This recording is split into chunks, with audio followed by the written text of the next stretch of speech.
الحمد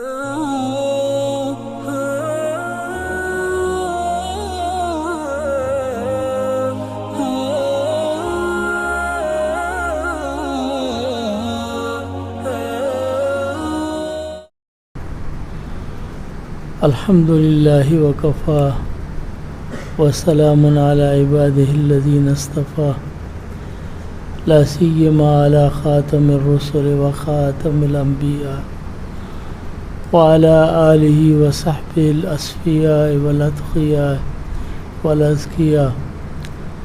أما بعد فأعوذ بالله من الشيطان الرجيم. بسم الله الرحمن الرحيم. أمن هو قانت آناء الليل ساجدا وقائما يحذر الآخرة ويرجو رحمة ربه قل هل يستوي الذين يعلمون والذين لا يعلمون إنما يتذكر أولو الألباب. صدق الله العظيم. اللهم صل وسلم وبارك على سيدنا ومولانا محمد وعلى آله وصحبه كما تحب وترضى عدد ما تحب وترضى.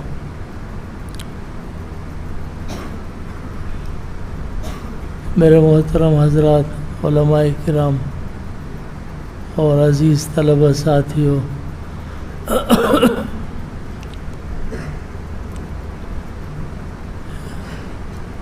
میرے لیے یہ بہت سعادت کی بات ہے کہ آپ حضرات کی زیارت ہوئی اور یہاں اس جامعہ میں آمد ہوئی. اللہ تعالی ہماری حاضری کو قبول کرے. ہمارا بیٹھنا اپنے ذات کی رضا کے لیے اور اپنی خوشنودی کے لیے اپنی بارگاہ میں مقبول و منظور فرمائے.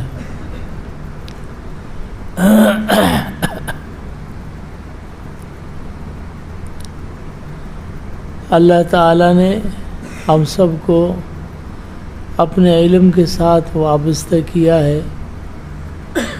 کسی کو پڑھنے میں، کسی کو پڑھانے میں، علوم کو نشر کرنے میں، لیکن علم کے ساتھ وابستہ کیا ہے. اور اس علم کے ساتھ وابستہ کرنا یہ بھی اللہ تعالیٰ کا فضل اور انعام ہے کہ اللہ نے اپنی صفت کے لیے کسی کو منتخب کیا، اور خاص کر آپ حضرات کا انتخاب اللہ تعالیٰ نے فرمایا. یہ اللہ تعالیٰ کی سب سے بڑی نعمت ہے، اور یہ سمجھنا چاہیے کہ مال کا ملنا اور دنیا کے اسباب کا ملنا یہ اللہ تعالیٰ کی رضا کی دلیل نہیں ہے کہ جس سے اللہ راضی ہو جائے. جس طرح آج کل ایک مشہور بات ہے کہ لوگ کہتے ہیں کہ جس کے پاس زیادہ دولت اور مال و اسباب آئے تو کہتے ہیں جی دیکھو اللہ اس پر لوٹ رہا ہے اور اللہ اس پر راضی ہوا ہے. یہ کبھی بھی اللہ تعالیٰ کی رضا کی دلیل نہیں ہے. لیکن علم کا دینا یہ اللہ تعالیٰ کی رضا کی دلیل ہے. حضرت مفتی شفیع صاحب رحمہ اللہ نے معارف القرآن میں ایک حدیث ذکر فرمائی. حضرت فرماتے ہیں کہ قیامت کے دن اللہ تعالیٰ عالم کو اپنے پاس بٹھا کے بلائیں گے اور اسے فرمائیں گے کہ تو نے یہ گناہ کیے اور یہ باتیں تمہارے اندر تھیں. تو وہ کہے گا آج تو میں پکڑا گیا. کہے گا جی ہاں میں نے کیے.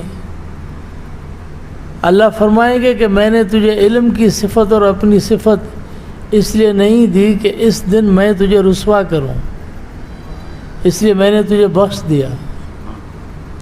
یہ اللہ تعالیٰ کے اس علم کی صفت دینے کی برکت ہے. لیکن مال کا ملنا اور اسباب کا ملنا یہ کبھی بھی اللہ تعالیٰ کے خوشنودی کی اور اللہ تعالیٰ کے رضا کی دلیل نہیں ہے. اگر مال میں اچھائی ہوتی اور مال اللہ کے رضا کی دلیل ہوتی تو اللہ اپنے دشمنوں کو کیسے دیتے ہیں؟ جو اللہ کے ساتھ عداوت رکھتے ہیں اور بغض رکھتے ہیں، اللہ کو نہیں مانتے، دنیا کے رزق میں وہ بھی برابر ہوتے ہیں، بلکہ کبھی ان کو زیادہ ملتا ہے۔ نحن قسمنا بینہم معیشتہم فی الحیات الدنیا ورفعنا بعضهم فوق بعض درجات لیتخذ بعضهم بعضا سخریا۔ مال کا دنیا میں ملنا، کسی کو کم اور زیادہ ملنا، یہ نہ علم کی بنیاد پر ہے، نہ رضا کی بنیاد پر، نہ عقل کی بنیاد پر، یہ اللہ تعالیٰ کی تکوین ہے، اللہ تعالیٰ کی مرضی ہے۔ اور اللہ تعالیٰ کی تکوین کے اندر انسان کے اعمال کو کوئی بھی دخل نہیں۔ اللہ تعالیٰ نے جہان بنایا، ہم سے تو نہیں پوچھا نا، زمین و آسمان بنائی، یہ ساری جتنی بھی تکوینیات ہیں اور جتنے بھی یہ مکون چیزیں ہیں، ان کے اندر انسان کے کسی بھی عمل کا کوئی دخل نہیں ہے، یہ اللہ تعالیٰ کی اپنی مرضی سے ہوا ہے۔ علم کا ملنا، علم انبیاء کرام علیہم السلام کو اللہ تعالیٰ نے عطا فرمایا، اور پھر اللہ تعالیٰ نے اپنے علم کو نبیوں کے ذریعے سے امت کے اندر تقسیم فرمایا۔ علم براہ راست اللہ تعالیٰ نے سینوں کے اندر علم نہیں ڈالا، بلکہ خاص جو معصوم جماعت تھی، جو طبقہ معصومین کا تھا، ان کے دل کی وساطت سے اللہ تعالیٰ نے اپنے علوم امت میں تقسیم فرمائے۔ ہاں، یہ بجلی جو ہے براہ راست اس سے کوئی نفع حاصل نہیں کر سکتا۔ اگر کوئی کہے کہ 11,000 وولٹ میں بلب جلاؤں تو روشنی ملے گی؟ کبھی نہیں ہوگا، استفادہ نہیں ہو سکتا۔ استفادہ تب ہوگا جب اس بجلی کو پہلے ٹرانسفارمر میں اس کے وولٹیج کم کیے جائیں گے اور اس کو ٹھنڈا کیا جائے گا، اس کے بعد اس کا نفع ہے۔ کہیں روشنی دے گا، کہیں ہوا ملے گی، کہیں ٹھنڈک ملے گی، کہیں گرمائش ملے گی، یہ نفع ہوں گے، لیکن ٹرانسفارمر سے آنے کے بعد۔ انبیاء کرام علیہم السلام کے قلوب اللہ تعالیٰ کے علوم کے لیے گویا کہ ایک ایسا مرکز ہے کہ جن میں اللہ کے رحمت اور اللہ کے انوارات، اللہ کے علوم کی بجلیاں وہ جمع ہو کر اور پھر ٹھنڈی ہو کر امت کے سینوں میں تقسیم ہوتی ہے۔ پھر مظہر مختلف ہوتے ہیں، جو بھی مظہر ہو، ہاں، کہ ایک ہی پانی اگر گلاس میں ڈالو، اب رنگ گلاس کا جیسا ہوگا پانی ویسا ہی نظر آئے گا۔ کہیں وہ اللہ کے اس انوارات اور علم کی بجلی وہ صدیق اکبر رضی اللہ تعالیٰ عنہ کے سینے میں آتی ہے تو سبز رنگ کی ہے، فاروق اعظم کے دل میں آتی ہے تو سرخ رنگ کی ہے۔ کہیں جلال ہے، کہیں جمال ہے، یہ الگ چیز ہے۔ تو اسی لیے کہتے ہیں کہ اللہ نور السماوات والارض، اللہ تعالیٰ نے اپنا نور مشکات نبوت میں جمع فرمایا، صدر نبوت میں جمع فرمایا، اور اللہ تعالیٰ نے اس صدر نبوت سے امت کے 2 طبقوں میں تقسیم فرمایا، ایک میں سراپا جلال اور ایک پہ سراپا جمال، اور دونوں ان جامع شخصیات کو جناب رسول اللہ صلی اللہ علیہ وسلم کے پہلو میں سلا دیا۔ ایک سراپا جلال ہے اور ایک سراپا جمال ہے، تو یہ تکمیل نبوت ہے۔ جلال بھی مکمل ہوا، جمال بھی مکمل ہوا، یہی تو ختم نبوت ہے۔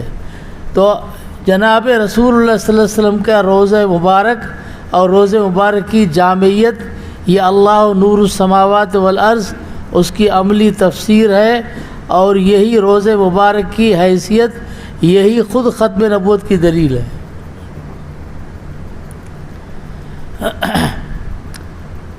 تو جناب رسول اللہ صلی اللہ علیہ وسلم فرماتے ہیں انما انا قاسم واللہ یؤتی اضع العلم حیث امرت، میں اللہ تعالیٰ کے علوم جو میرے سینے میں جمع ہوتے ہیں میں اس کو امت میں تقسیم کرتا ہوں. جہاں حکم ہوتا ہے وہاں وہ بجلی اس کے سینے میں جمع ہوتی ہے. جہاں حکم ہوتا ہے کہ تھوڑی یہاں دے دو وہاں دے دیتا ہوں, یہاں سب دے دو وہاں ساری دے دیتا ہوں. ہاں, ما القى اللہ فی صدری القیتہ فی صدر ابی بکر, ما سب اللہ فی صدری سببتہ فی صدر ابی بکر.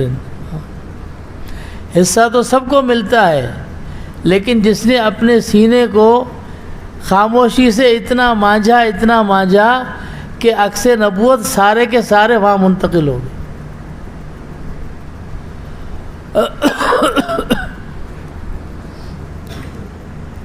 اللہ تعالی ہمیں بھی اس علوم سے حصہ فرمائے.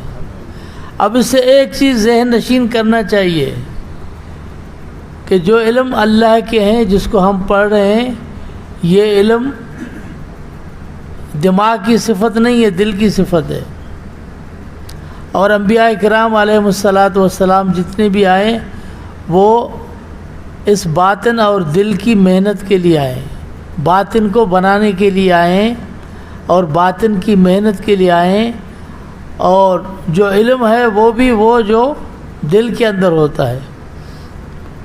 تو آپ نے کتابوں کے اندر لکھا ہوا پڑھتے ہیں نا, طالب علم جو ہے وہ خود بھی لکھتے ہیں, اور طالب علم کا مشغلہ یہ ہوتا ہے ایسی چیزیں کتابوں پر خواہ لکھنا. علم در سینہ میں باشد, علم در سینہ میں باشد. علم کتابوں میں نہیں ہوتا, علم کہاں ہوتا ہے؟ سینہ میں ہوتا ہے. اور اگر کتابوں میں ہو علم اور سینوں میں نہ ہو تو اللہ نے خود اس کی مثال دی. مثل الذین حملوا التوراۃ ثم لم يحملوها کمثل الحمار يحمل اسفارا. کہ گدھے پر بوجھ لاد دو کتابوں کا تو وہ عالم بن جائے گا. ہاں, کتب خانہ پورا کتابوں سے بھرا ہوا ہے تو عالم بن گیا. کمپیوٹر میں ساری دنیا کا خزانہ جمع ہے تو عالم ہو گیا. تو اگر دماغ میں اگر ساری دنیا کا حافظہ جمع ہے تو یہ عالم بن گیا؟ نہیں. ایسا علم کسی کام کا نہیں کہ جس کو وائرس لگ جائے. وہ اللہ کے علوم نہیں ہے جس کو وائرس لگ جائے. اللہ کے علوم کو وائرس نہیں لگتی, کمپیوٹر کو وائرس لگ جاتا ہے. اور دماغ کی رگیں وہ بھی ہٹ جاتی ہیں کہ پاگل خانے میں جمع ہو جاتا ہے. اور کتب خانہ وہ بھی ختم ہو سکتا ہے, لیکن جو سینے میں چیز ہے وہ کبھی ختم نہیں ہوتی. جو دل کے اندر چیز ہوتی ہے وہ کبھی ختم نہیں ہوتی.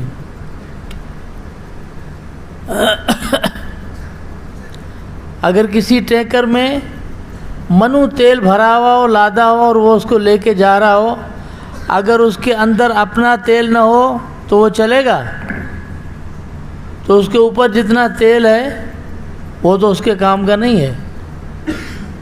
اوروں کو نفع ہو, اپنا خود نفع تب ہے, خود چلنا تب ہے جب اس کے اندر تیل ہو. اگر اپنے اندر تیل نہیں تو نہیں چل سکتا. اسی لیے علم بھی ایسے ہی ہے. ہم یہ سمجھیں کہ علم جو ہے, اور پھر بسا اوقات یہ ہوتا ہے کہ جو ذہین ہوتے ہیں نا ہم میں سے, انہیں بڑا غرور ہو جاتا ہے, دیکھو مجھے یہ چیزیں یاد ہے. اور ہم دیکھتے ہیں کئی بیچارے لڑکے بچے ہمارے ایسے ہوتے ہیں جو سادے سیدھے ہوتے ہیں, اور طلباء کی جوتیاں سیدھی کرتے ہیں, استادوں کی جوتیاں سیدھی کرتے ہیں, اور اپنی کتاب میں لگے ہوتے ہیں, خدمت میں لگے ہوتے ہیں, اور زمانہ دیکھتا ہے وہ سب سے آگے چلے جاتے ہیں. اتنے بڑے بڑے لوگ آپ حیران ہو جائیں گے کہ حضرت خواجہ صاحب رحمۃ اللہ علیہ, حضرت خواجہ خان محمد صاحب رحمۃ اللہ, کتنے بڑے آدمی تھے. ان کو میں نے جوتی سیدھی کرتے ہوئے دیکھا ہے, جوتیاں سیدھی کرتے تھے. ہمارے بڑے بڑے اکابر طلباؤں کی جوتیاں سیدھی کرتے تھے. تو یہ دماغ کو اوپر لے جانے اور چلنے سے علم حاصل نہیں ہوتا. کہتے ہیں کہ علم تو جوتیوں میں ہوتا ہے. ہمارے حضرت رحمۃ اللہ علیہ وہ فرماتے، میں حضرت لاہوری رحمۃ اللہ علیہ کی مجلس میں تھا تو وہ حضرت مدنی رحمۃ اللہ علیہ کا کوئی تذکرہ ہوا، کوئی بات ہوئی تو حضرت نے فرمایا، حضرت لاہوری رحمۃ اللہ نے، اور اپنے سر پر ایسے ہاتھ رکھے اشارہ کر کے پھر فرمایا کہ جو علم احمد علی کے دماغ میں نہیں وہ حضرت مدنی رحمۃ اللہ علیہ کی جوتیوں میں ہے.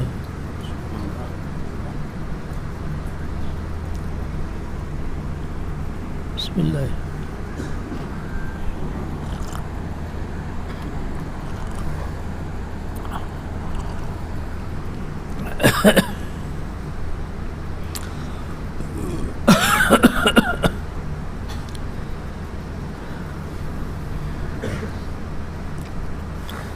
الحمدللہ یہاں آ کے بڑی خوشی دیکھا.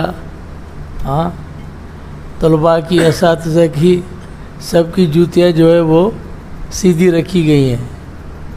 یہ سب سے بڑی خدمت ہے. جس نے یہ کام کیا وہ اپنی منزل کو پہنچ گیا. حضرت گنگوئی رحمۃ اللہ علیہ کے پاس ایک شخص ہے، حضرت قطب الارشاد حضرت مولانا رشید گنگوئی رحمۃ اللہ علیہ. کتنے بڑے آدمی تھے.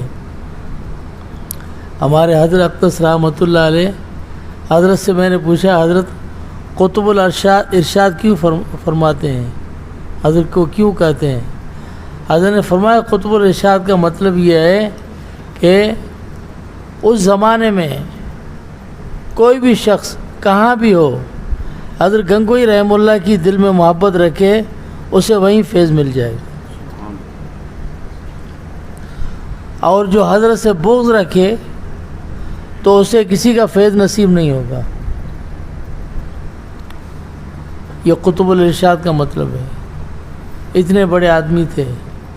حضرت کے پاس ایک شخص آیا اور اس نے کہا جی میں کل بھی ذکر کرتا تھا، اب ذکر دل بند ہوا ہے، دل کھلتا ہی نہیں. تو حضرت نے فرمایا بھائی جا کے محنت کرو تو انشاءاللہ اللہ تعالیٰ کھول دے گا. دل پہ واردات ہوتی ہیں، کبھی قبض کی کیفیت ہوتی ہے، کبھی بس کی کیفیت ہوتی ہے، تو دل کھل جائے گا، محنت کرو.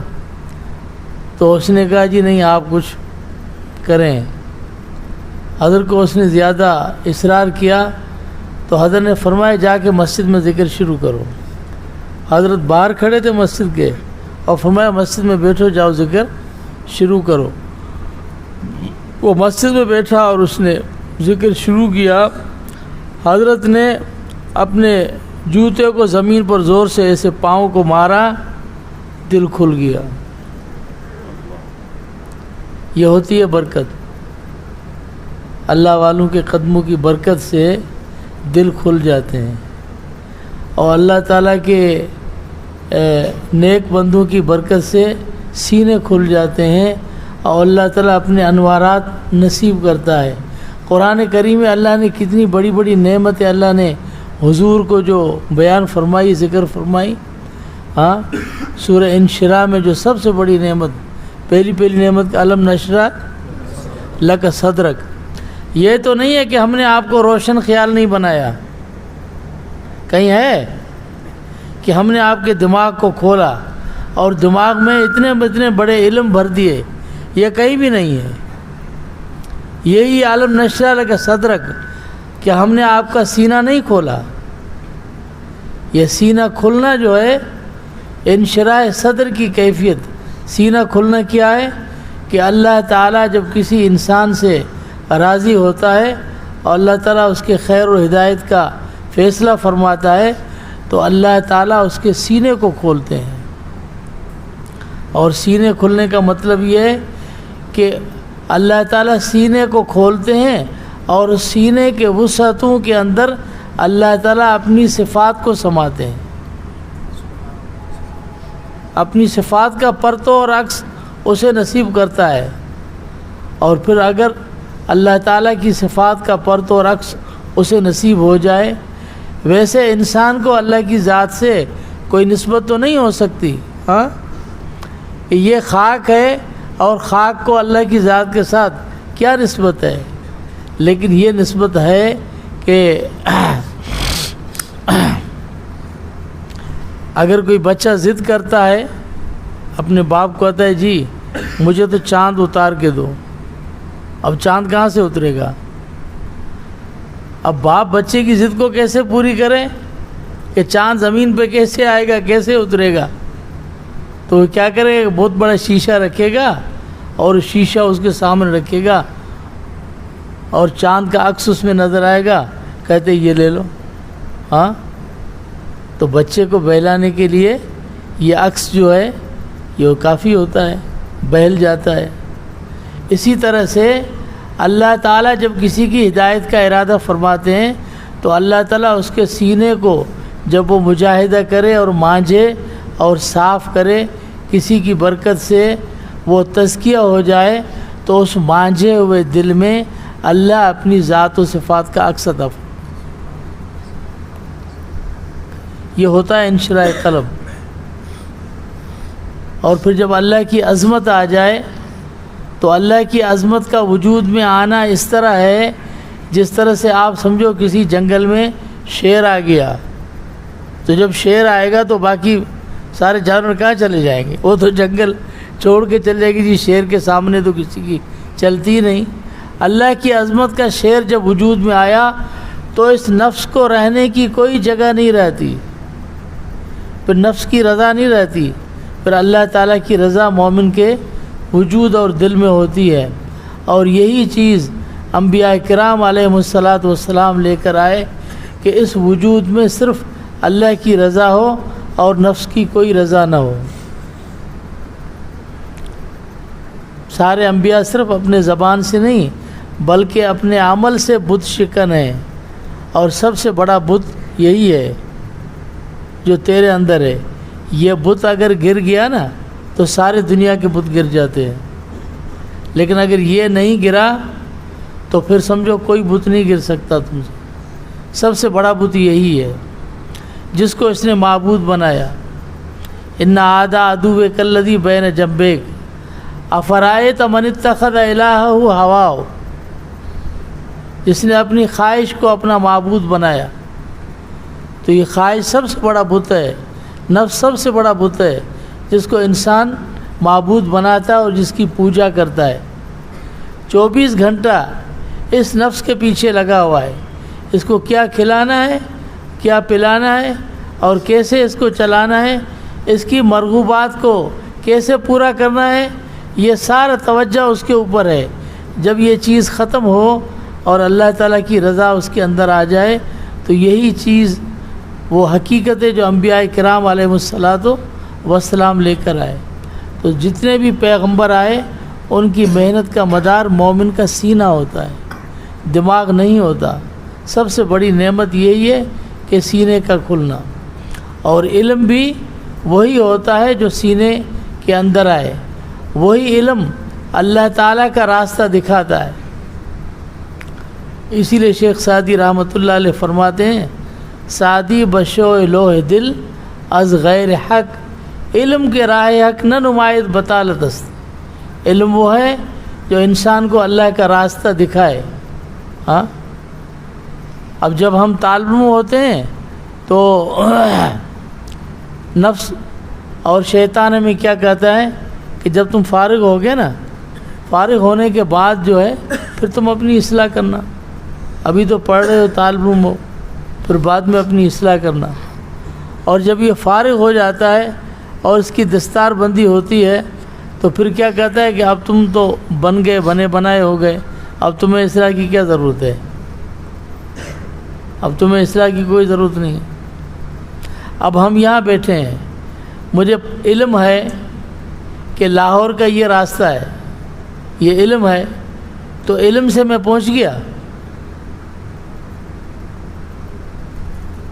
منزل مل گئی مجھے علم ہے کراچی کا یہ راستہ ہے تو مجھے منزل مل گئی۔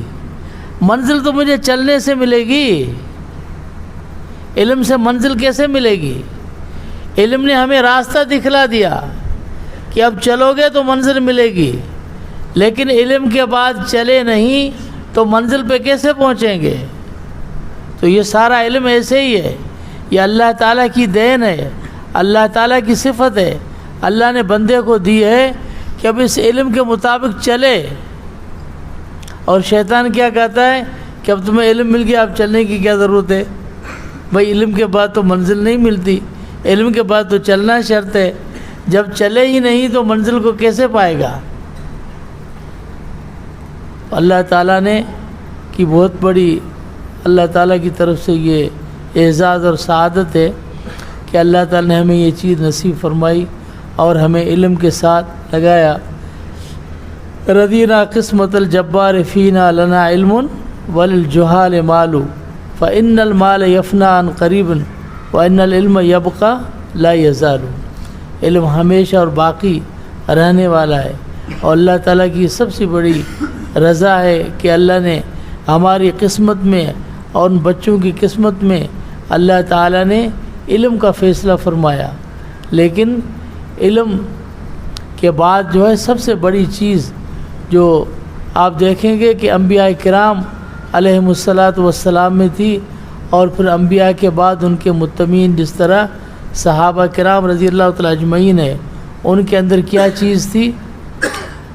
ایک ہی شخصیت کا میں ذکر کرتا ہوں۔ ہاں، جناب رسول اللہ صلی اللہ علیہ وسلم کے زمانے میں وہ اکابر صحابہ جتنے بھی تھے، تو صحابہ تو سارے بڑے ہیں، اور صحابہ سارے ہادی ہیں، صحابہ کرام سارے امام ہیں، سارے ہدایت کے نجوم ہیں، سارے شمع رسالت کے پروانے ہیں، سارے جنتی ہیں۔ لیکن صحابہ کرام میں بعض صحابہ کرام کو جو علمی مقام ہے، ایک صحابی حضرت عبداللہ ابن مسعود رضی اللہ تعالیٰ عنہ ہے۔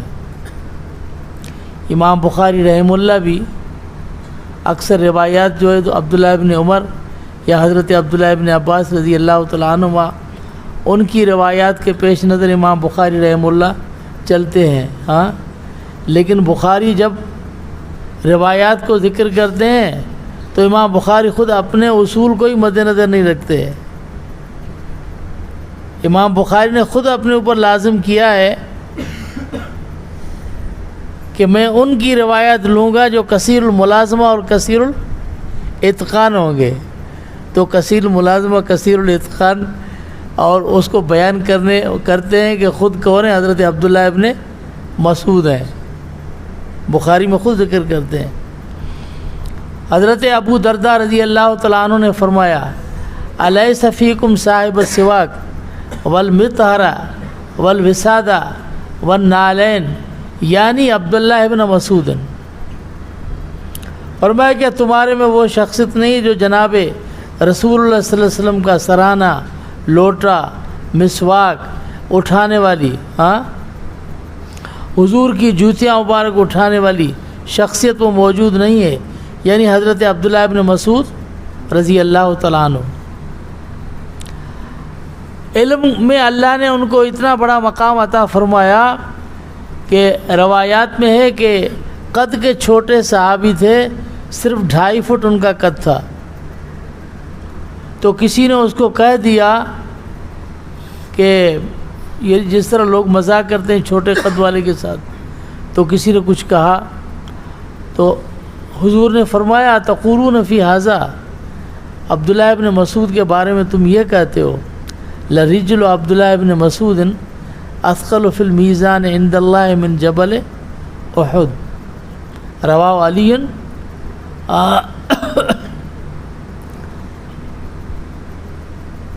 حضرت علی رضی اللہ تعالیٰ عنہ سے روایت مسند احمد بن حنبل میں کہ حضور نے فرمایا، میرے صحابی ابن مسعود کا ایک قدم جو ہے وہ ترازو اور نام اعمال میں احد پہاڑ سے زیادہ وزن دار ہے۔ اتنی بڑی شخصیت اور اتنی بڑی حیثیت عبداللہ ابن مسعود رضی اللہ تعالیٰ عنہ کی، وہ چیز کس سے آئی؟ تواضع سے، حضور کی جوتیاں اٹھانے سے، سرہانہ اٹھانے سے۔ اور ہمارے اکابر حضرات جتنے بھی تھے وہ اس چیز کو کبھی نہیں بھولے۔ شیخ الاسلام شیخ العرب والعجم حضرت مدنی رحمۃ اللہ علیہ حضرت کے واقعات تو 20 واقعات ہیں، 100 واقعات ہیں جو آپ نے سنے ہوں گے۔ ایک دارالعلوم دیوبند میں شدید بیمار جو بستر علالت پہ تھا، تو طلباء اس کی خدمت میں تھے، تو رات کو ایک لکڑی کا برتن چھوٹا وہ رکھتے تھے، تو اس میں جو اس کا پیشاب وغیرہ جمع ہوتا اس کو صاف کرتے تھے۔ طلباء جب بھی اٹھے صبح تو دیکھے وہ برتن صاف ہے، تو سارے پریشان ہوئے کہ برتن کون صاف کرتا ہے؟ تو انہوں نے کہا آج ہم دیکھیں گے یہ برتن کون صاف کرتا ہے، کہ ہمیں موقع ہی نہیں ملتا خدمت کا، برتن تو صاف ہوتا ہے پیشاب والا۔ تو رات کو انہوں نے جاسوسی کی اور دیکھا کہ رات کو بڑی دیر کے بعد حضرت مدنی رحمۃ اللہ علیہ تشریف لاتے ہیں اور برتن اٹھا کے صاف کر کے پھر اسی جگہ رکھ جاتے ہیں۔ طلباء کی خدمت کی، یہ نہیں ہے جب مختوم بن گئے تو خدمت ختم۔ اس خدمت کے بدلے میں اللہ تعالیٰ یہ انعام عطا فرماتے ہیں، تواضع کی بدولت اللہ تعالیٰ یہ انعام عطا فرماتے ہیں۔ اور یہ انسان کے اندر جب تک یہ نفس ختم نہیں ہوتا تب تک وہ اللہ تعالیٰ کی محبت اور اللہ تعالیٰ کی اس کرامت اور ولایت کو پا نہیں سکتا، اور اس کا ختم ہونا نفس کا یہ تواضع پر موقوف ہے۔ جب تواضع نہیں ہوگی تو نفس ختم کیسے ہوگا؟ سندھ میں ایک بزرگ تھے، آپ نے نام سنا ہوگا، حضرت مولانا حماد اللہ حالیجوی رحمۃ اللہ علیہ۔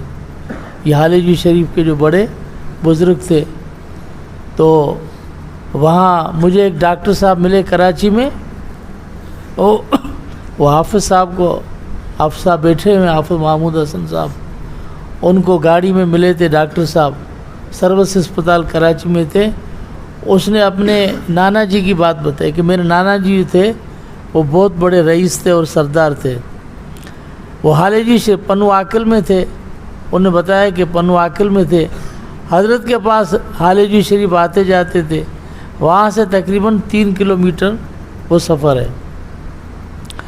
تو ایک دن اس نے حضرت کو فرمایا کہ حضرت یہ جتنے مولوی آتے ہیں ان کی دستار بندیاں بھی آپ کراتے ہیں اور ان کو خلافتیں بھی دیتے ہیں، اتنی ان کو آپ جو ہے وہ اجازتیں دیتے ہیں، لوگوں کو اللہ کا ذکر نام جا کے سکھاتے ہیں، ہمیں بھی کچھ عنایت کر دو، یہ مقصد تھا ہمیں ولایت دے دو۔ تو حضرت نے فرمایا بالکل ہاں ٹھیک ہے، آسان کام ہے، ایک کام آپ کرو میں آپ کو ولایت دیتا ہوں۔ تو اس نے کہا کیا؟ فرمایا کہ پنو آکل سے حالیجوی شریف گدھے پر سوار ہو کے آ جاؤ، میں تجھے ولایت دیتا ہوں۔ تو اس نے کہا جی اب وہ تو بڑے سردار تھے، نواب تھے، اس نے کہا یہ کیسے ہو سکتا ہے؟ فرمایا اگر یہ نہیں کر سکتے تو ولایت نہیں مل سکتی۔ اب ہر انسان کا جو نفس ہے اس کے اپنے اپنے طریقے پر جاتا ہے، کہ جب اس کے اپنے جو معتمدین اور متعلقین ان کے سامنے جب اس کا نفس ذلیل ہوا تو اس سے بڑھ کر کیا چیز ہوتی ہے؟ تو اللہ تعالیٰ اسے وہ چیز عطا فرما دیتے۔ اگر وہ گدھے پہ سوار ہو کے آتے تو اس سے بڑھ کر ایک نواب کے لیے کون سی بڑی بات ہے؟ نفس ختم ہوا نا تو ولایت تو مل گئی نا۔ ہاں تو میں بھی کہتا ہوں یہ جو مولوی ہوتے ہیں نا، ان کو تبلیغ میں نکالو لیکن ان کا بستر کوئی نہ اٹھائے، یہ اپنی بازار سے اپنا بستر خود اٹھا کے لے جائے، اپنے سر پر رکھیں، جب یہ خود اٹھائیں گے تو اسے ولایت ملے گی۔ لیکن بستر اس کے دوسرے اٹھائے، کپڑے اس کے دوسرے لے، دستار بھی اس کی دوسری رکھیں، اب آپ بتاؤ تو آگے پیچھے لوگ اور ان کو ولایت کب ملے گی؟ بھائی یہ آپ سمجھو کہ یہ تمہارے دوست نہیں ہیں، یہ لوگ جو تمہارے پیچھے آگے ہو رہے ہیں یہ تمہارے دشمن ہیں، جو تجھے اللہ تعالیٰ کی نعمتوں سے محروم رکھتے ہیں۔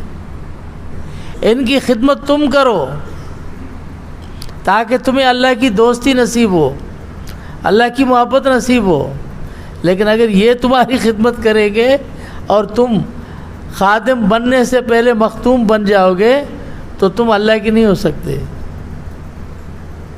ہاں علم کی بدولت اللہ تعالیٰ تمہارا اکرام کرائے گا، دنیا میں تمہیں نعمتیں ملیں گی، یہ علم کی بدولت ہے۔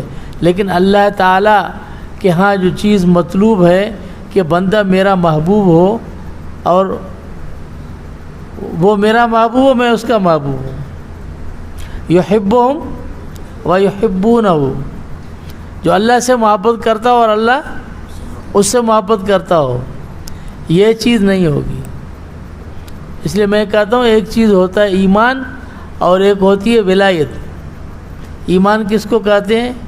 جب بندہ اپنے رب سے محبت کرے تو یہ ایمان ہے، اور جب رب اپنے بندے سے محبت کرے تو یہ ولایت ہے۔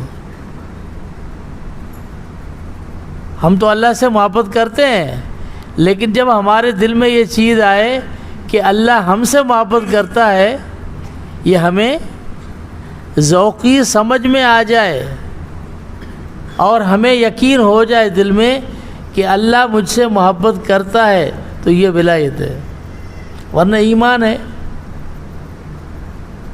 تو علماء تو خاص کر جو ہمارے بزرگ فرماتے ہیں کہ جو عام لوگ ہیں ان کو ذکر فکر اور اشغال کی طرف دھیان بھی ہوتا ہے، چلتے ہیں، لیکن علماء کا ان چیزوں کی طرف دھیان نہیں ہوتا، وہ اس عمل میں بالکل پیچھے ہو جاتے ہیں، تو اللہ تعالیٰ کی محبت سے وہ دور ہوتے ہیں۔